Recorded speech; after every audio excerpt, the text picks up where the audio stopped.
Now, our first panel is going to look at insights and entry points to existing and future agribusiness development programs. And so it's a pleasure to introduce a facilitator who's a private sector development specialist.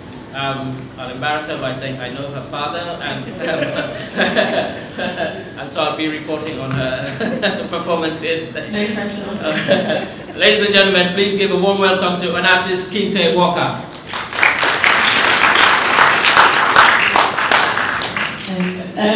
So thanks everyone for joining us today. As mentioned earlier, the objective for this is insights and entry points into existing and future agribusiness and development programs. So for this panel, I'm in good company. I would like to first start by introducing Tom Sakatia. He is a private sector advisor to DFID, and he is responsible for implementing DFID's next private sector development program in Sierra Leone.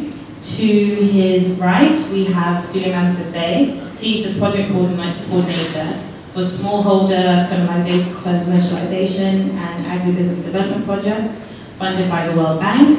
Next to him, we have Mr. Hugh Kwekufeza. He's the team leader for Sierra Leone Agribusiness Development Fund. And next to Hugh, we have Tom Roberts. He has been working in agribusiness for a very long time. He's here with World Vision. And last but not least, we have Mr. Kenneth Derrick Johnson from the African Development Bank. He is here to talk about two of the bank's key pillars, which include feeding Africa and industrializing Africa. So can you please give a round of applause to the panelists?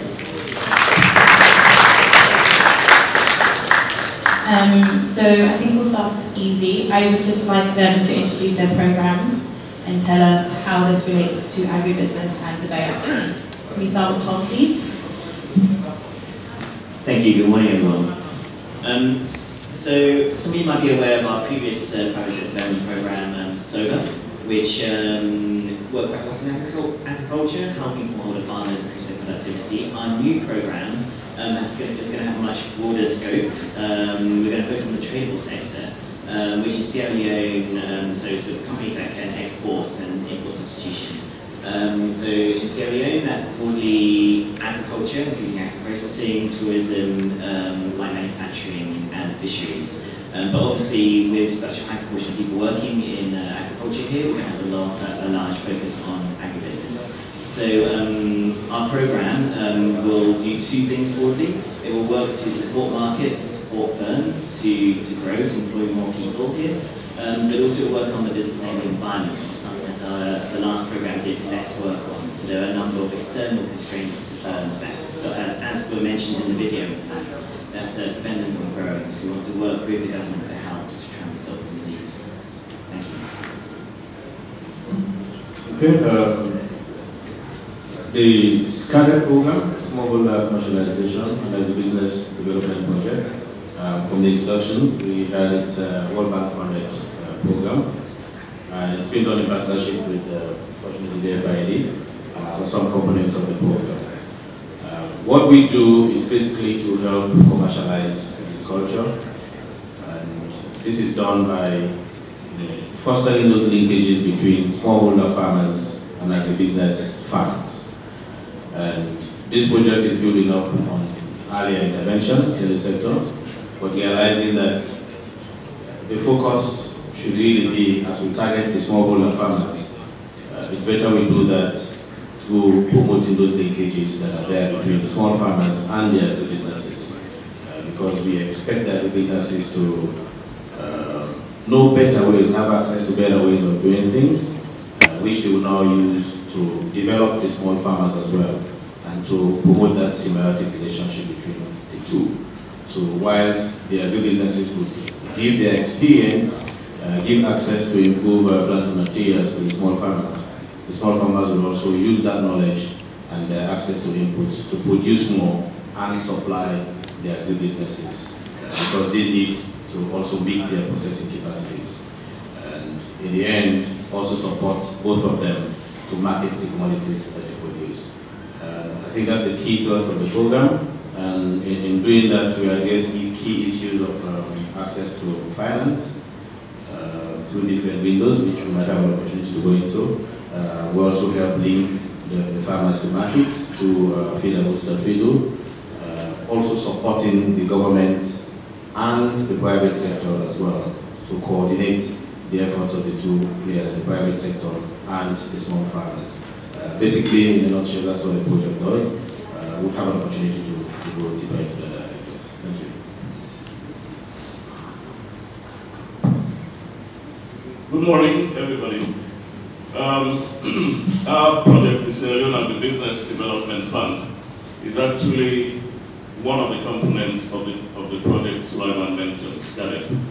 Now we actually implement a financing window, ours is a financing window, and it's managed from KPMG, and like obviously like SCADEP is funded by the World Bank. What we do is provide grants.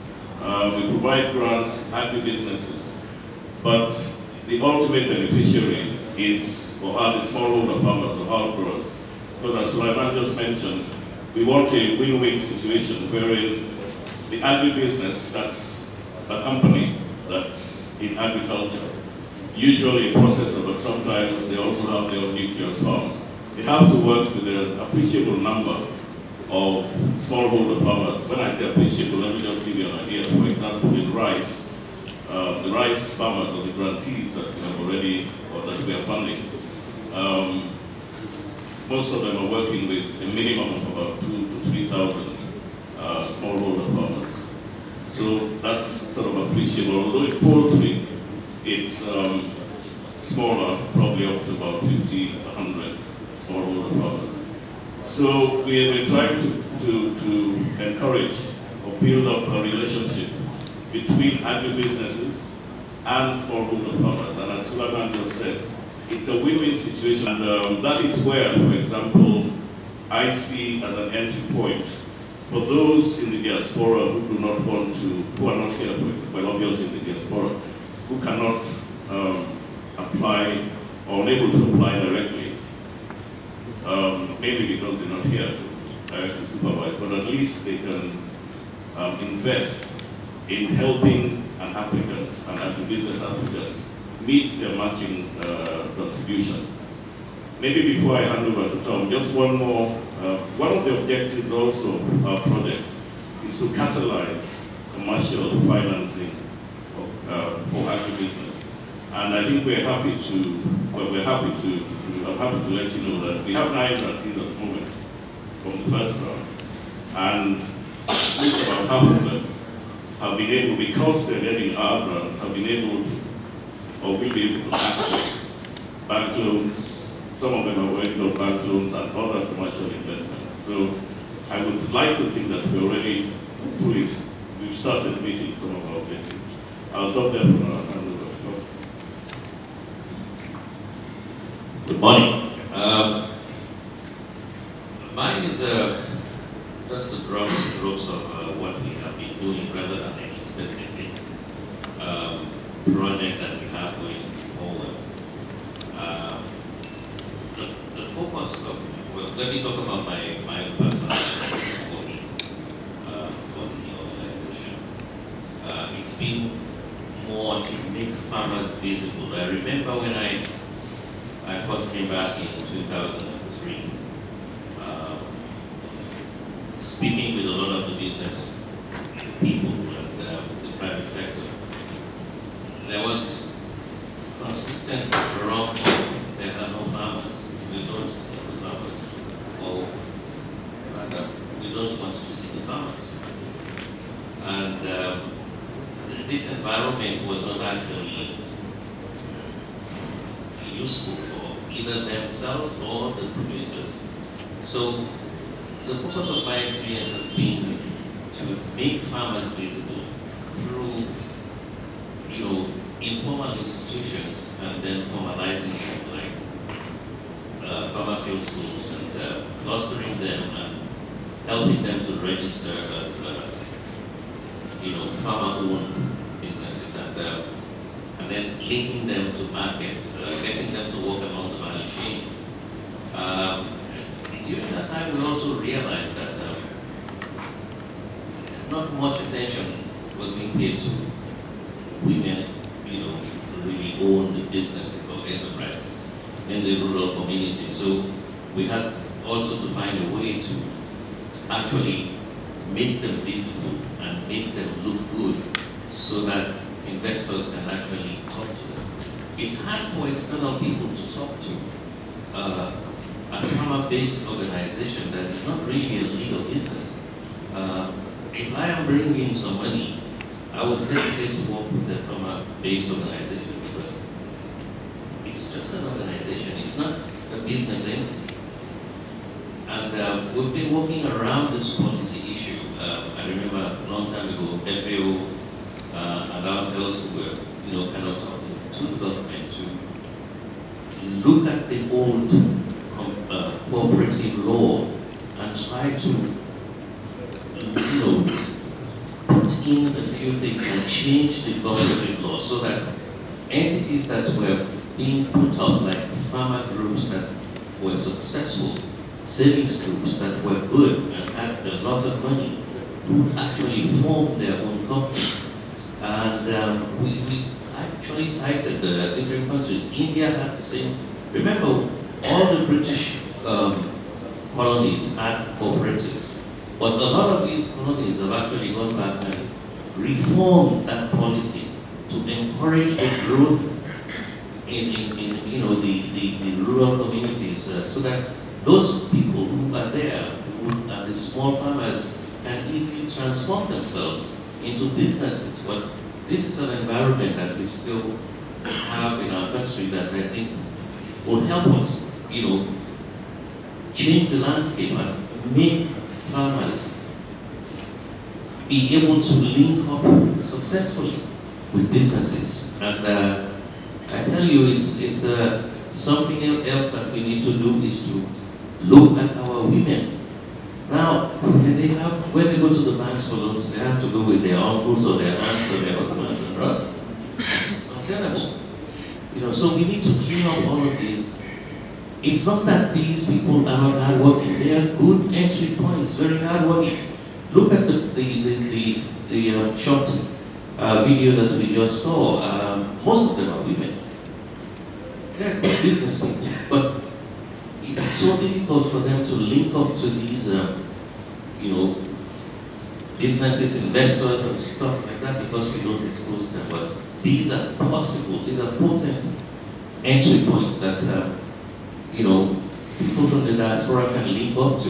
They are doing potato leaves and cassava leaves. Well, we eat cassava leaves and potato leaves here as well.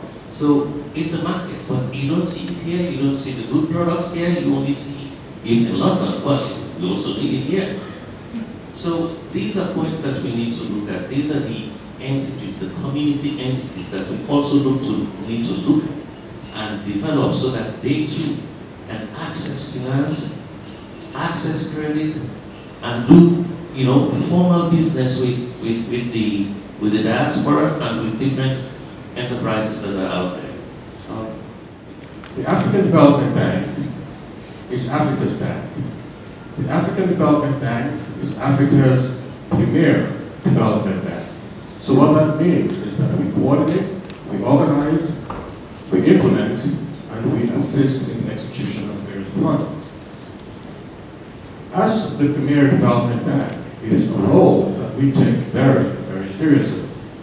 It is both an honor and an awesome responsibility. We believe that Africa's development rests squarely on our shoulders, working in coordination and in collaboration with both the public sector and the private sectors. So let me just briefly give you an overview of what the bank does, and then I'll drill down specifically to Sierra Leone. So the bank has what we call the high fives. The high fives are 5 critical priorities that the bank has laid out. The first being power and light up Africa. The second, feed Africa. The third, industrialize Africa. The fourth, integrate Africa.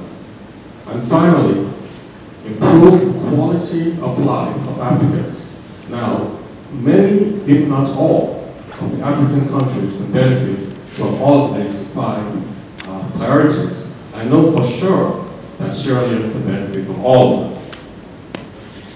So, how do we move Africa from the richest continent in terms of natural resources, but the poorest in terms of GDP? Ladies and gentlemen, the one word there is transformation. Africa, we have got to stop exporting raw materials. There is tremendous opportunity to be had when we add value before we export. That is an entry point for the diaspora. That is an entry point for many local entrepreneurs.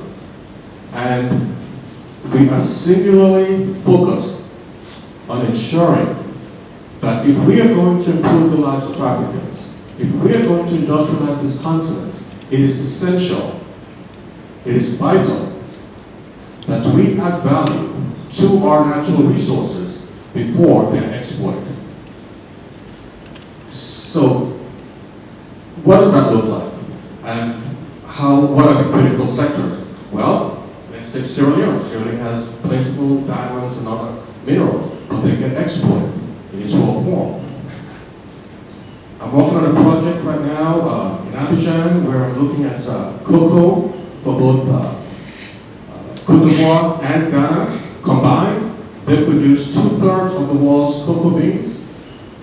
In a market that is $100+ billion a year, they only derive 6 to 7% of that. So the answer there is value addition. It means helping them to produce, even if it's not the finished chocolate product initially, producing cocoa butter, producing cocoa powder, producing cocoa liqueur. So this is the transformative path that Africa needs if we are going to be a prosperous continent. Now, specifically in Sierra Leone, I'll be brief because I know the time is very short. Specifically in Sierra Leone, the World Bank is working on a number of projects. In the water sector, we're working in both Penang and Penny to improve rural water supplies. From the power sector, we're also looking at interconnectivity of the power supply, essentially within the Magharibi of the Union countries, Sierra Leone, Liberia, Côte d'Ivoire, and Guinea. From the roads perspective, there are a number of roads that the bank is helping to build. We looked at the Matotoka Yoyi Road, we looked at the McKinney Corner Road. Those have been completed. You're looking at the Trans-West African Highway, which is ongoing. We're looking at the Lunge-Port Locker Road, which has been completed. But let's go back to Agri now, very quickly. If somebody from the diaspora wants to get involved in rice, it's basically a plug-and-play situation. The zones are there, the enabling environment is there, so you come with your factory and you're ready to go. Ease of business. We also have a very important flagship program called TAAT, T-A-A-T, Technologies for African Agricultural Transformation. This area will leverage technology to support farmers, using technology to provide them with the best possible seeds. We also are focusing on electronic agricultural data and payment platform. Again, leveraging technology and electronic enablers to support farmers. We are very mindful that the youth in Sierra Leone are very anxious to move forward. We are very mindful of that. So we also have a program called Enable Youth Program. Next slide, please. This is an example of the right-hand side. It's an example of what a staple commodities processing zone, otherwise known as SCPCs, is all about. And here you have that image.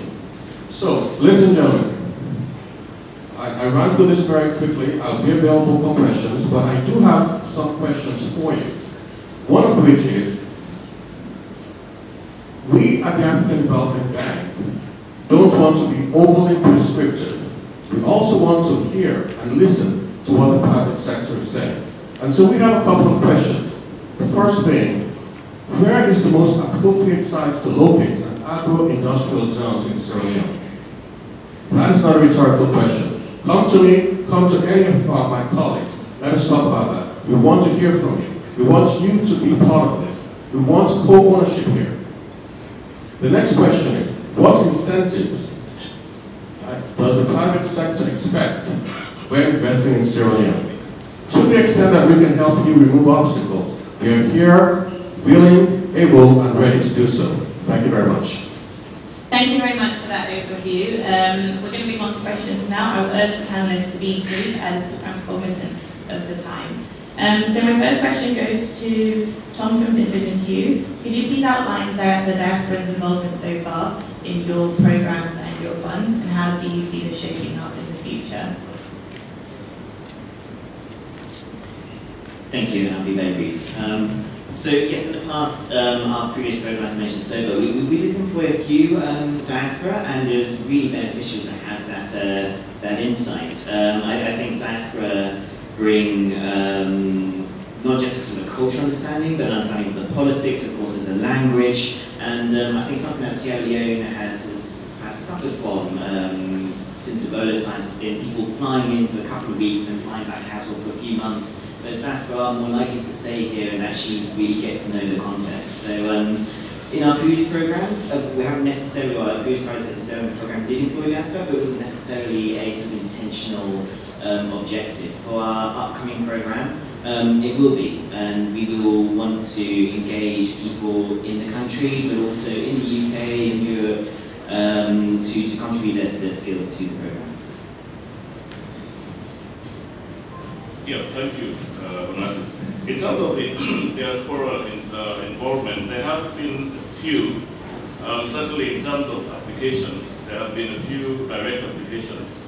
Off the top of my head, I can think of just one that was successful or has been successful so far as a grantee, and there's still another chance in this second round.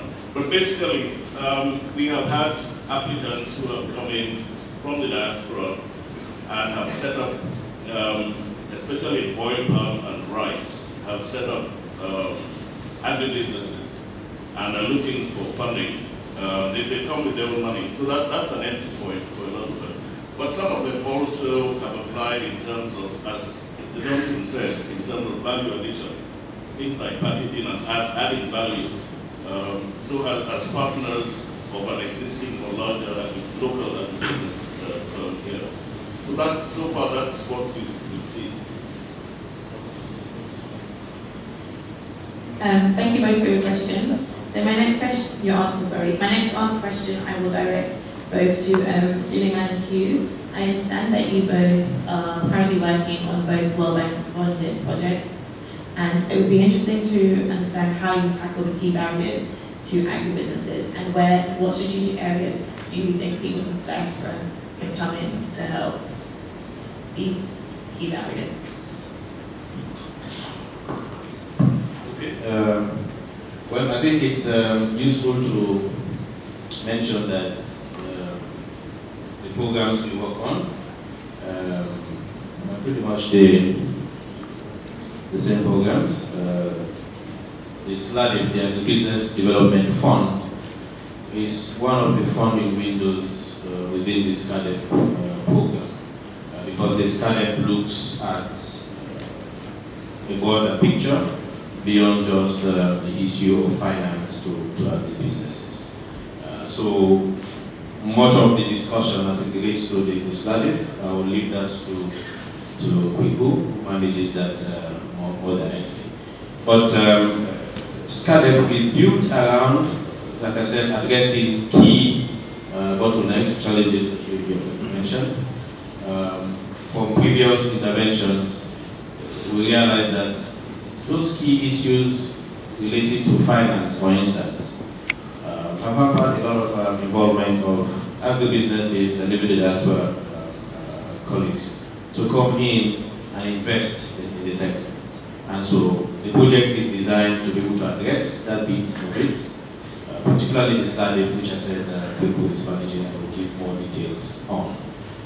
Again, another response in terms of the challenges would be support to all the groups that are not really agribusinesses, say SMEs or small farmers, who would produce and would also support the agribusinesses in providing output for their processing facilities.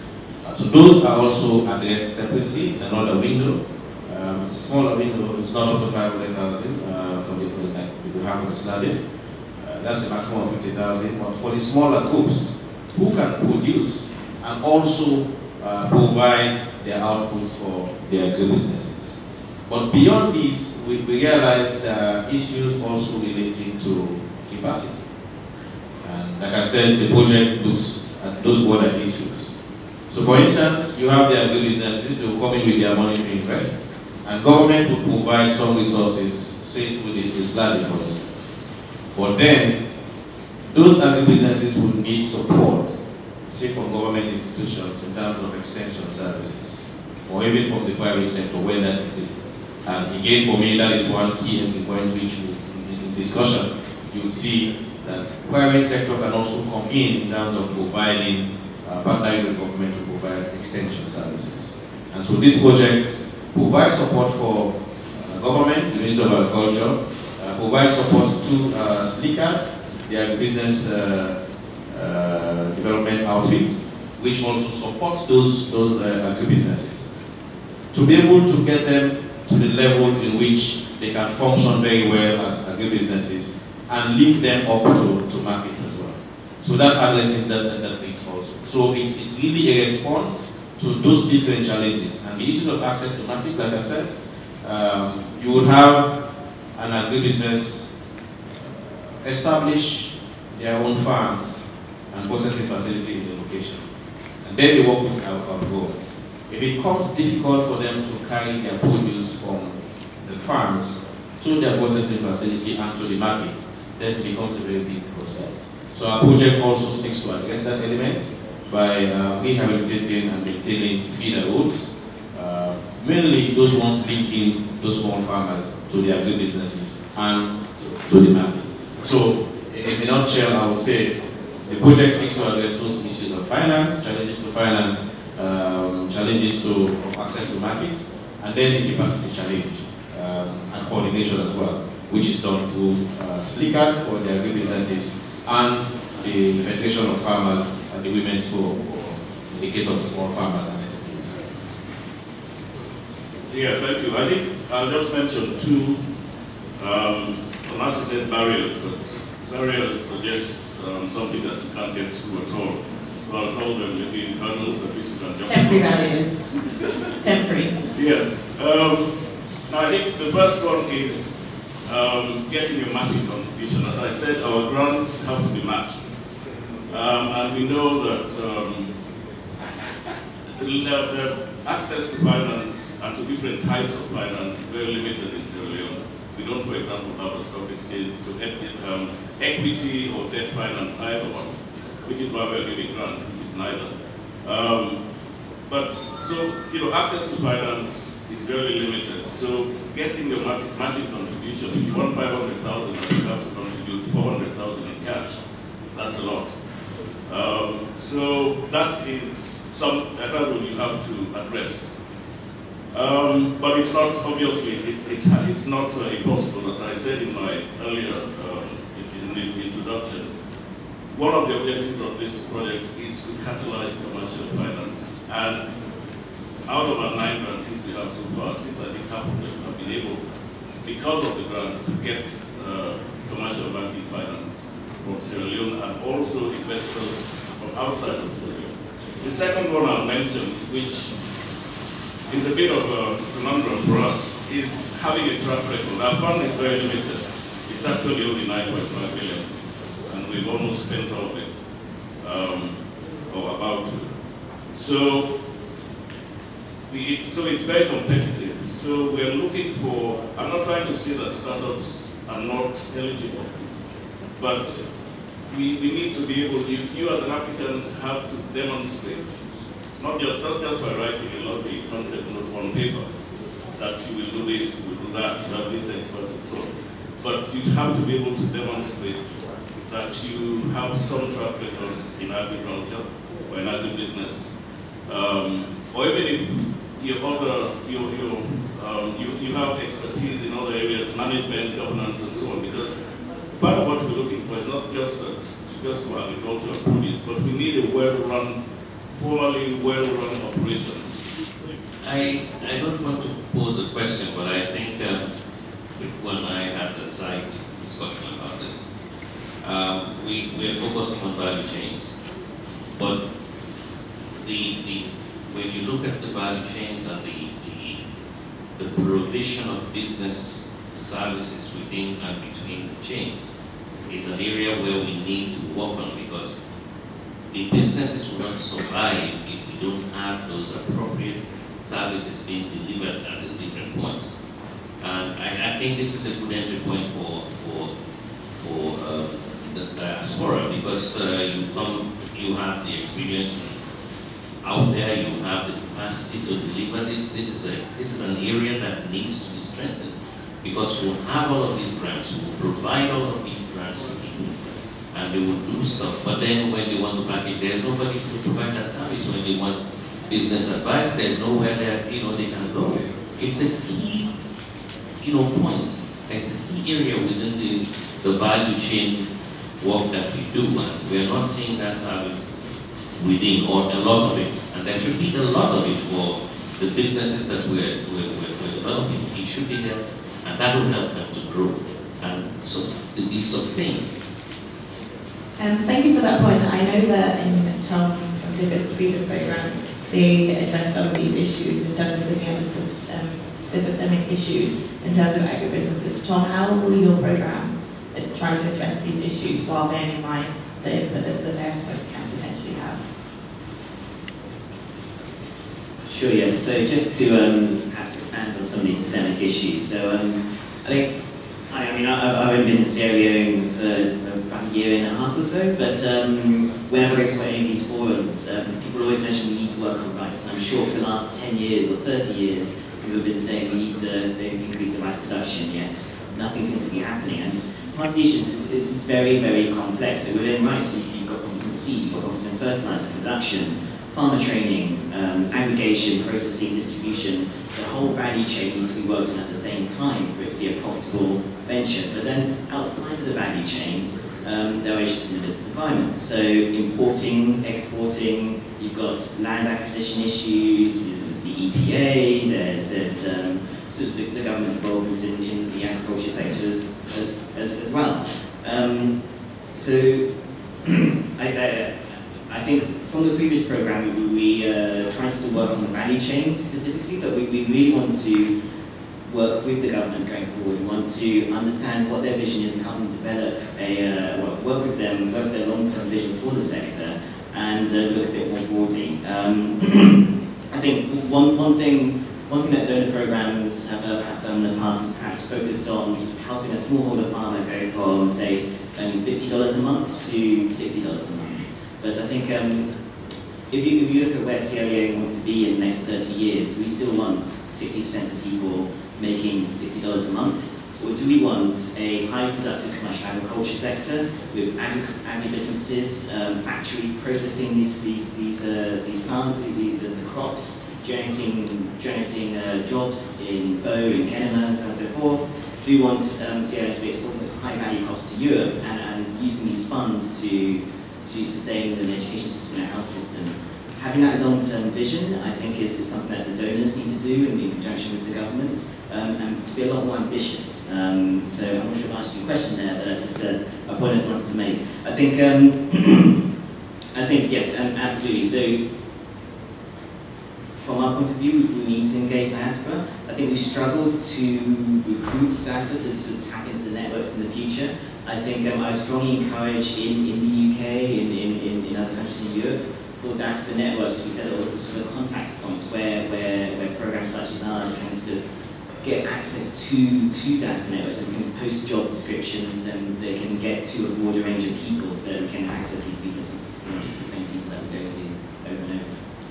Thank you. I know, Tom Roberts, you said you had World Vision. in Southern Africa. It would be interesting if you could share some of your insights on how they were able to attract the diasporans and engage them in agribusinesses and the challenges faced in the value chain coming to scale. We had a couple of programs, and I think we took the initial approach from, creating the what we call it, the enabling environment by flexing policies, creating the policies that will encourage the small farmers to aggregate and become businesses. And this helped a long way, because then it opened up the markets and people were willing to bring in money and work with farmers and get the products out. Organizing the farms, I think, is very, very important. When you look at if you take right across Africa, just looking at how production occurs, it's so disorganized, it's all over the place, but that does not mean we cannot make it profitable. And we did this in the South by bringing the farmers together, creating, in fact, in Malawi, there was a farmers corporation that was created out of the farmer field schools, the producer groups. They came together, and I think it's still there. It's looking after the farmers, it's taking care of them, and this is a private business. It is not a government-supported thing. And I emphasize this because we tend to mix issues when it comes to the development of the private sector. We have the government side, and the conflict is there. The opportunities get wasted away because the policies are so conflicting. At one point in time, the government gives free produce, free inputs, and the private sector is sitting there. What is going on? And where do we make money? I mean, we need to have a clear demarcation between these things and make sure that the private sector sees profit. If they don't see it, they will not invest. If we are in the habit of flooding the market with fertilizers and free seeds, it's not going to help us to develop agriculture. And this is where in the South it is so different, because these policies are there, they have them, but there is a clear line between what the government can do. The government facilitates. The government is not a producer, it's a facilitator. And so businesses were able to thrive, people, most of the vegetables going across borders, these are small producers who band together. You take Kenya, for example, it's in the east, yeah? But you look at the development of crop flowers in Kenya, these are small people, but just banded together. So how did those small people engage the diaspora directly? What mechanisms do you think they use? I think we spoke earlier about channels, and the channels that people can access the diasporans. So what channels I pose this all the panelists, what channels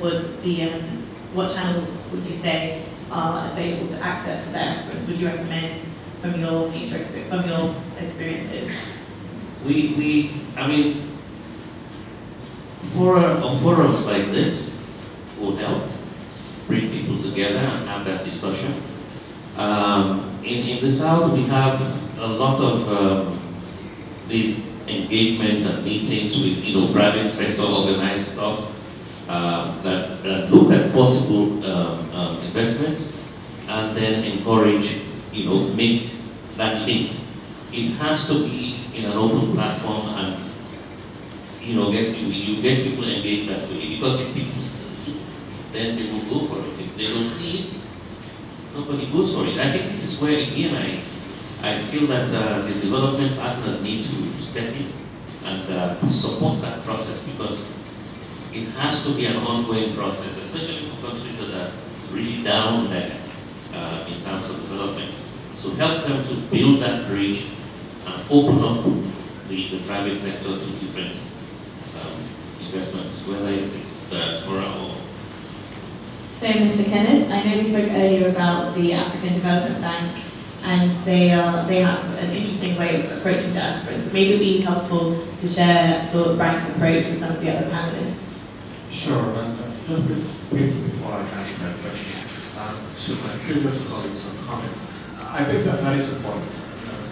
As development institutions, we have to be careful not to distort local markets. Okay. So to the extent that you bring in a bunch of free stuff, unless you're going to do that forever, you have to do that in a very systematic, organized, deliberate way. Otherwise, then all you do is you distort local markets, and that's not good for anyone.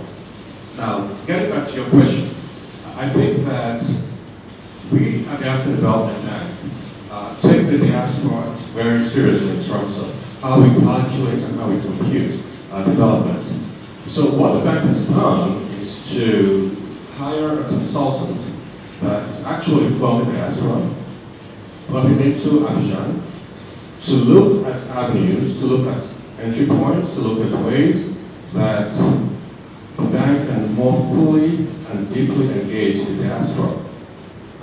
We take the position that the diaspora community, many of whom come with extensive practical know-how, knowledge, skills, experience, and expertise. Okay.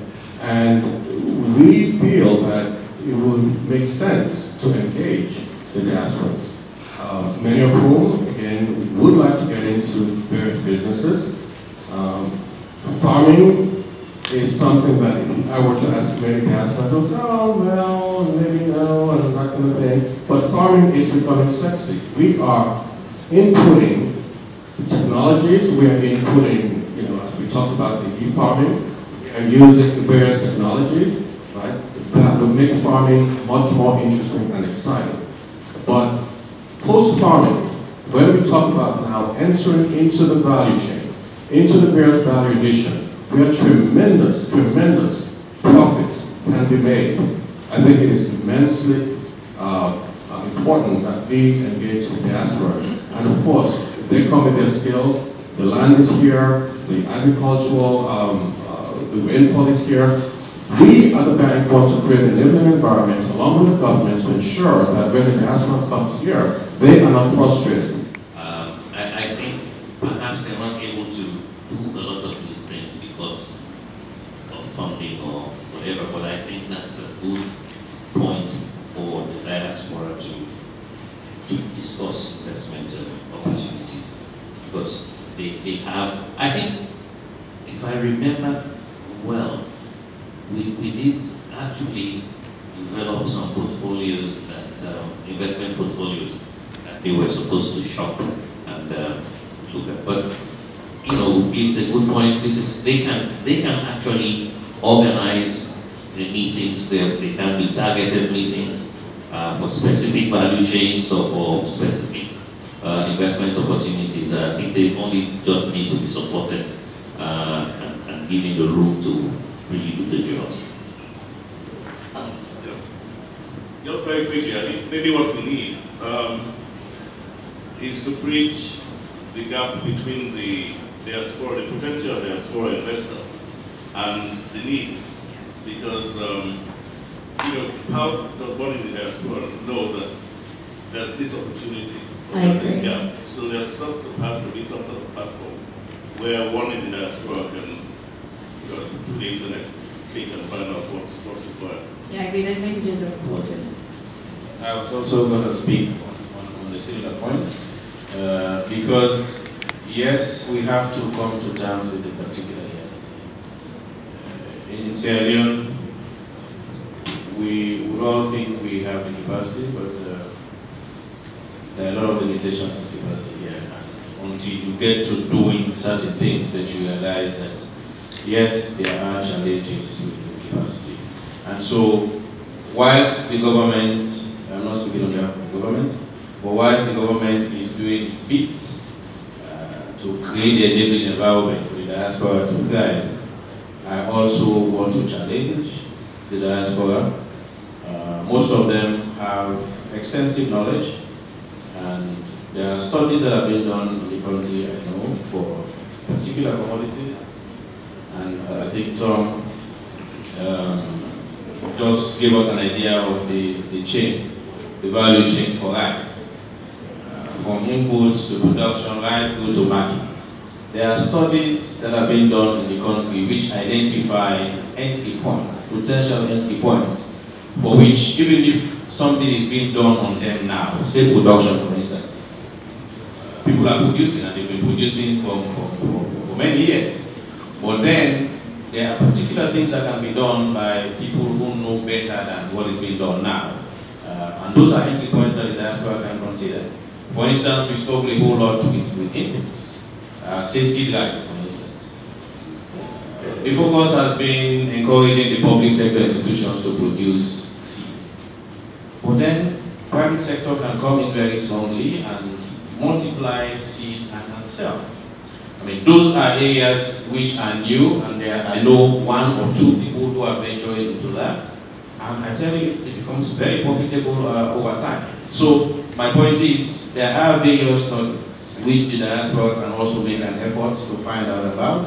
I know as we speak, we are supporting a study for vegetables, for instance, to give advice on which is more profitable amongst the range of vegetables that you have. Is it pepper? Everybody talks about vegetable.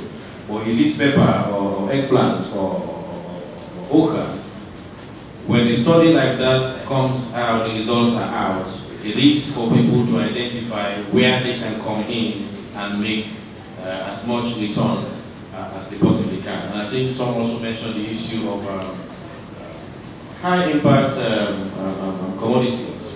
We've all been talking about the rice and the cassava, but there are other products which are export oriented, which have been done elsewhere. And you don't have to reinvent here, but the records are there. We can all make an effort to go into literature and understand what is being done elsewhere, which we can also bring into Sierra Leone to create an impact. I had quickly talk about SLADEF, and I want to talk to diaspora and ask this question.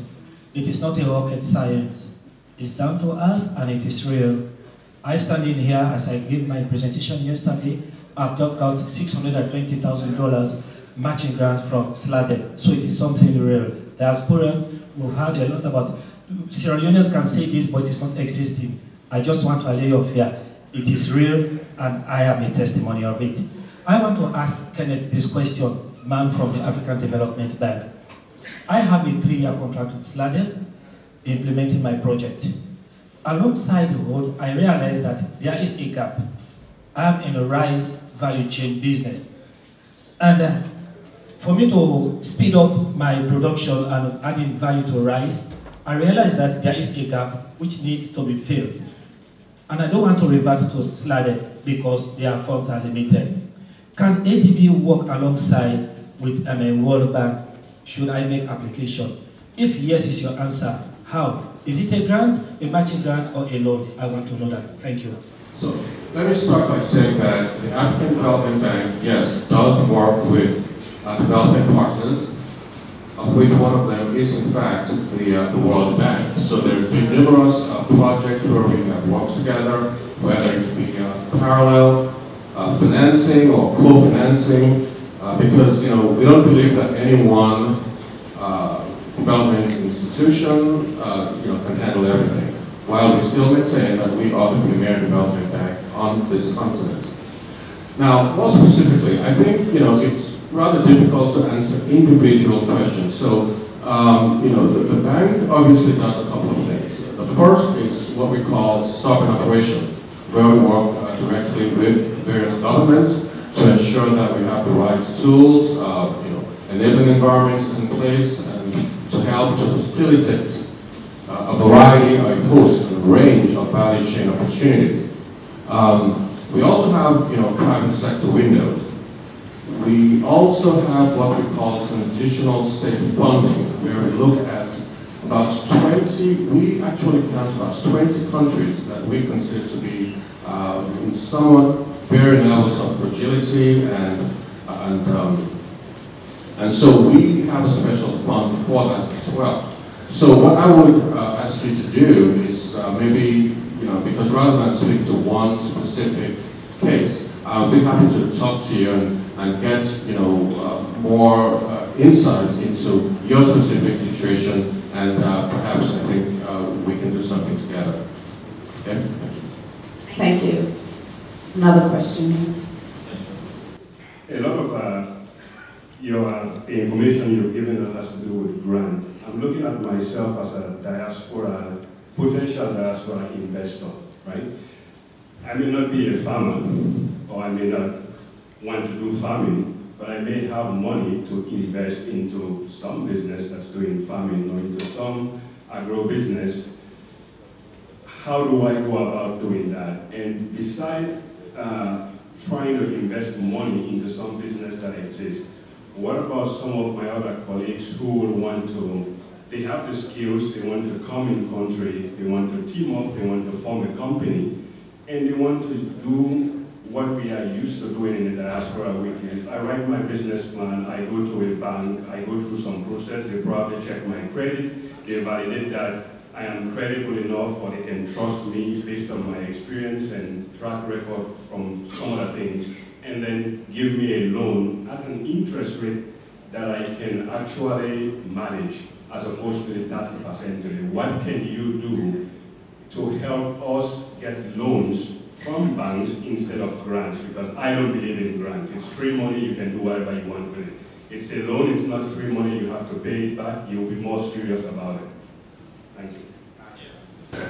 Some of what you're asking for relates to setting up of a business and so on. Like I noticed the corporate affairs chief executive here, so she might have something to say about that. But I'll focus in on this aspect of grants and loans.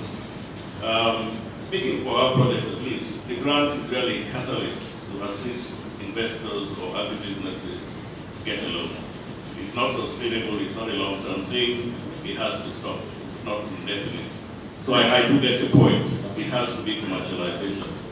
Now, our project helps because we have also, I won't say partnered, but we have had discussions with the Sierra Leone Association of Commercial Banks. And there is sort of understanding that if we give somebody a grant from our project, then that is some comfort to the commercial bank to grant a loan based on the fact that that grantee has received a grant or will be receiving a grant from us. As I said, I think about at least 4 or 5 of our 9 grantees who have been able to get bank loans here. Of course, bank loans are not the only form of financing.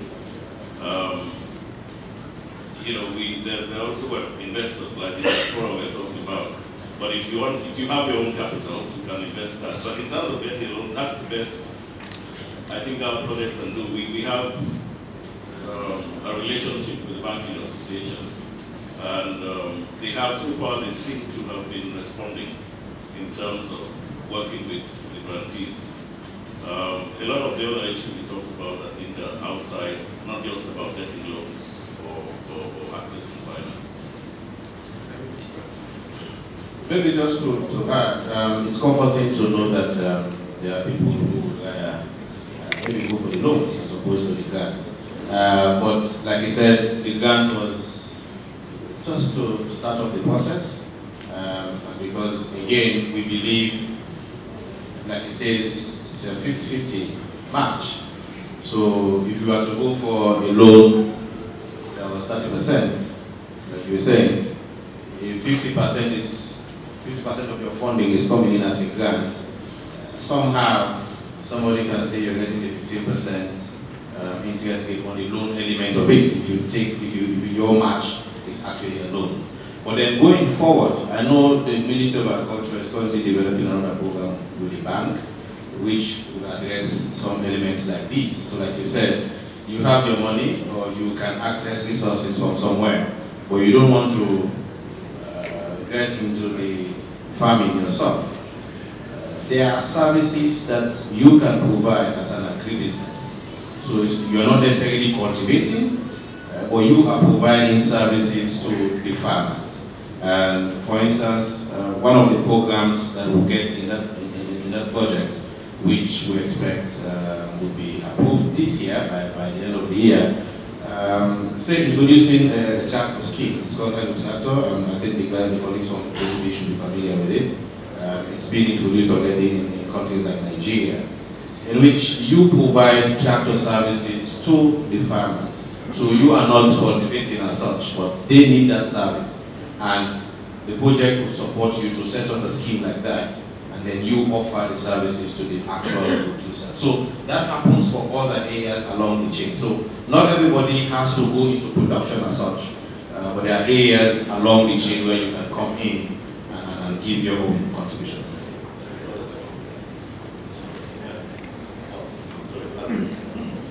Yeah, excellent question, excellent point. So yes, if your business has been surviving on sort of grant financing for the last 10 years, and then you go to a bank to try and get commercial financing, they'll look at you and say, well, you're not a business, you're a project. So one of the key aspects of our program is to work with firms, and we may provide a range of assistance, from technical assistance to matching grants to loan guarantees. But the objective is in a 3 to 5 year horizon to get the firm to a point where it can attract commercial financing. It might be concessional slightly, but proper financing. So it might be slightly concessional. The UK has for example, CDC Group, which provides sort of debt and equity to businesses, but their ticket size is often much higher than the sort of startup size of a business here. So they'd be looking at the sort of $5 million, $10 million mark, which is way too much for them here. So we're sort of trying to bridge the gap there. I would say that you do have a point. For firms coming at the sort of maybe tens of thousands of dollars range, with no track record but want to start up, there is a slight gap there on financing from development institutions. And I think it's a good challenge. We've got to think about how we can adjust our risk tolerances to work with these firms, and how we can get assurances, the assurances we need to perhaps take a punt and work with firms at that kind of level. So coming back to your question again, I think an important point to raise was the high interest rates. And one of the reasons, I think, is that, well, commercial financing, especially from banks, well, generally it's very limited. The products that we have, it's a one-size-fits-all. That's one problem. I mean, agricultural financing has to have its own special product. I mean, just like housing finance in developed economies. Similarly, agricultural financing is different. You can't give a loan to agriculture and expect payments every month or things like that. So it's an issue of the lack of appropriate products, but also inefficiency in the banking system. That's why the interest rates are high. Somebody said, how do you get commodities that you can ensure that are wholesome from its source? Somebody mentioned yesterday that in Nigeria there is something called NAFDAC. The question, the issue is, do we have a quality infrastructure program in Sierra Leone? What does that mean? Do we have an infrastructure that makes sure that commodities that leave Sierra Leone for export are traceable to single specific farms? Issues of traceability are key. Issues of conformity assessment are key. Issues of standards are key. And issues of certification are very important. That is what brings business to you. If you cannot, in this world, global value chain world, trace commodities, there is no guarantee that those commodities are safe for human consumption. So, that is one critical thing that we need to entrench in the Sierra Leonean system to be able to ensure that our private sector people can do business that is globally recognized. Second is, we keep telling the diaspora people, come back home and invest. If you have to tell them to come back home and invest, somebody said yesterday again, the issue of the fact that there are challenges. The person comes home to build her own road or his own road, bring down his own electricity, make sure that the drainage systems are working before he can put his or her investment down. Why don't you do agro-industrial zones that will provide those common facilities for your diaspora to just come home and plug and play? This is where the world is going. Just read the Asian Tigers. South Korea, as I'm talking to you, currently is advertising 5 to 7 agro-industrial zones. The world is going that way. And that is the only way you can ask someone to come home and invest, and then he knows he's coming home to put his factory somewhere with all the knowledge he has. So it's just a comment for you to understand that there are ways to get the private sector, to increase your private sector, to increase investments in in agro industries, and to make sure that the commodities that leave Sierra Leone is not only acceptable in Sierra Leone, but acceptable globally. Thank you very much. So here are a couple of answers to your question. The first is the African Development Bank puts together, and I believe this is publicly available, the country strategy paper. Yeah, the country strategy paper, which is available on our website, identifies, because this is something that is co-produced by the African Development Bank and the government, so you clearly understand what the priorities are of the government, right? So if the priority is agriculture rights, you know that there's going to be a lot of resources placed within those sectors. So that is one potential ways to do that. Another one is that as a bank, we put together a range of studies across multiple sectors, right? And these are studies that we spend a lot of time, a lot of energy, a lot of money in putting together, which you can basically get for free.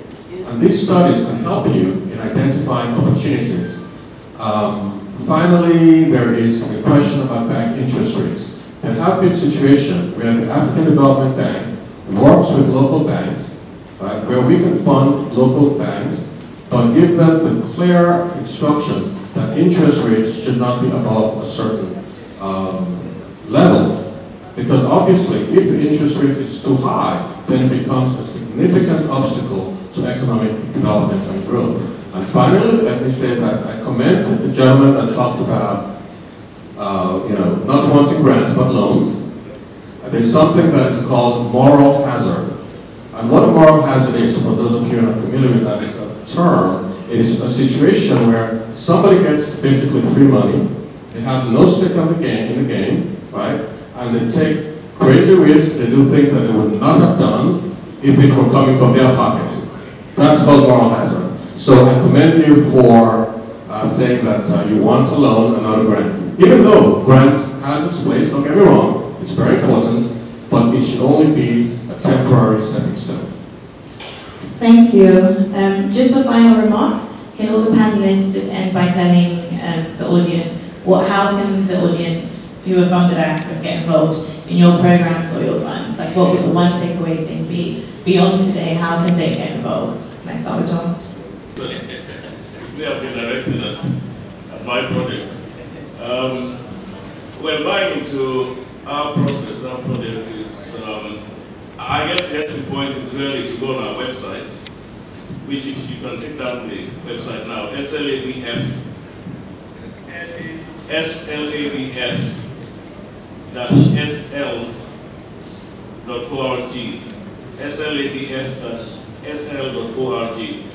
That will tell you, how you can apply, and even if you don't want to apply directly yourself, it will give you an idea of what the process is, and maybe through that you can get in touch with other people via the website. I think that's as much as I can say really in terms of how you gain access to ours. And of course, through that, you can also contact us directly. Our contact details, emails, and telephone numbers, I think, are on the website. Thank you. So, should we have the... Yes, so, and the question is, how can diaspora get involved in our programs? So, I think I'll just reiterate the previous gentleman's comments. Visit adiasporai.com. I'll certainly be looking at when we're looking to recruit, and also I'll be speaking to the IOM, and we'll ask if we can sort of communicate through the channels that's got to everyone here today. I would also like to make the point, though, that development programs absorbing high quality staff is not where we want to be. We want for you to be investing and working in actual businesses. So while a development program may be a stepping stone for diaspora thinking about coming back to Sierra Leone, and you want maybe a more a less risky sort of entry point into the country, our program will aim to well, give you a standing point, hopefully, if you're a recent graduate, develop the skills to a point where you can then invest in the business and enter the private sector in Sierra Leone, because obviously Sierra Leone is driven by the private sector, not the donors. Thank you. Okay, thank you. What we expect the diaspora to do? I would say information. Seek information. Information is everywhere, but there's also things we can do, because it's also very difficult to be running around everywhere just finding information. But I believe there are institutions in the country which have a mandate to also work with you in that process. I know institutions like Sleeper, I know Slickard, it's also there to work with agribusinesses, and particularly people from the diaspora. And I believe the organizers of this forum would also help at least put together, I know that's part of their, I believe that's part of their plan, to put together the discussions here and take the discussion further, targeting respective institutions. We as agents also working in different programs would be ready to work with you, because it's only through initiatives like this, and I'm bold to say that these days the government is realizing that, particularly for the agricultural sector, we can only make headway if we partner with the private sector. And so we who are also working in the public institutions have that willingness to work with you from the private sector to be able to achieve our common objectives. Thank you. Thank you. I think I'd probably answer this with the last question, with the last comment. But I think I would also add that you need to think carefully about your role as diasporans in agribusiness in Sierra Leone, especially given the fact that you're not resident here. So you need to think outside the box. You can't own a farm and live out of the country and, hope for the best. So I would suggest, for example, you think about things like what can you do in the area of especially value addition, packaging, or maybe you act as importers of goods exported from Sierra Leone, or of agricultural goods exported from Sierra Leone. In that way you have an interest, because you will need to ensure that what is being exported from Sierra Leone is of the quality required wherever you are. So think outside the box as to what your involvement can be in agriculture, but living in the diaspora. I don't want to say my colleagues have said everything that I wanted to say, but very interesting points. I think we don't want to reinvent the wheel. I think we do have institutions in the country that need to be beefed up and need to be refocused so that they address the needs of the diaspora, especially those who want to come and invest. One thing that I worry about, and my colleague over here just mentioned, there are studies all over the place. Can we have a central depository? We have Slickard, we have Sleeper. Can they pull together all of these studies so that people can go to their websites and have these things there? We lose a lot of knowledge in this country. People come and go. We do things and we go away with the knowledge. We need to start to think of a national knowledge base where we put these things that have worked and guidelines as to what has not worked. We need to do that so that we can pull the diaspora to invest in the economy. I want to make a special appeal to the women out there in the diaspora.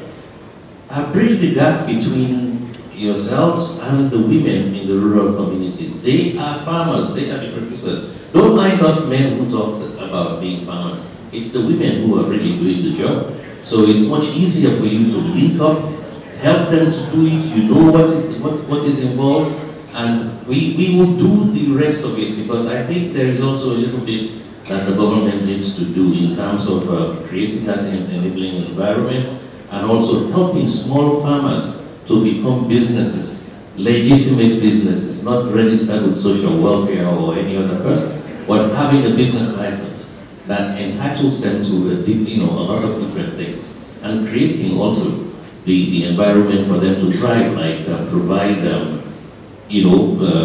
tax exempts.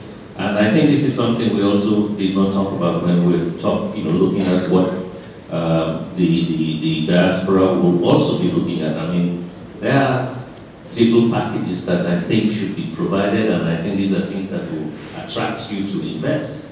We need to look at that, and the government also needs to support that and create that environment. But I think we are all in this together. We need to look at those institutions that are there already rather than creating new institutions, and let's just link up and build. Thank you. First off, let me just say that I fully support and endorse my colleague's statement in creating a national database where it becomes a one-stop shop where one can go in and get the information that one needs to look at various opportunities. Now, from the African Development Bank's perspective, once again, there are 5 priority areas: power and light of Africa, feed Africa, industrialize Africa, integrate Africa, improve the quality of life of Africans. Of these 5, there is significant opportunity in the first 2, feed Africa and industrialize Africa. Tremendous opportunities as an entry point. Now, the President of the African Development Bank, and indeed the bank as a whole, takes the development of Africa very seriously. So we are here to work with you. We are here to enable you. As we work with various governments, the ultimate goal is to enable the private sector. There are very few developed countries, right, that are developed solely based by the government's own initiatives. The government cannot employ as many people as the private sector. It simply doesn't work. So whatever we do, however we do it, it is ultimately to empower the private sector, and that is you and that is everyone in this room. Africa is on its path to prosperity, but we must do the right thing. We must enable the continent. We must ensure that we stop sending out raw materials. We must focus on value additions in country. We must focus on local content, and together we will make this very dynamic continent reach and realize its full potential. Thank you.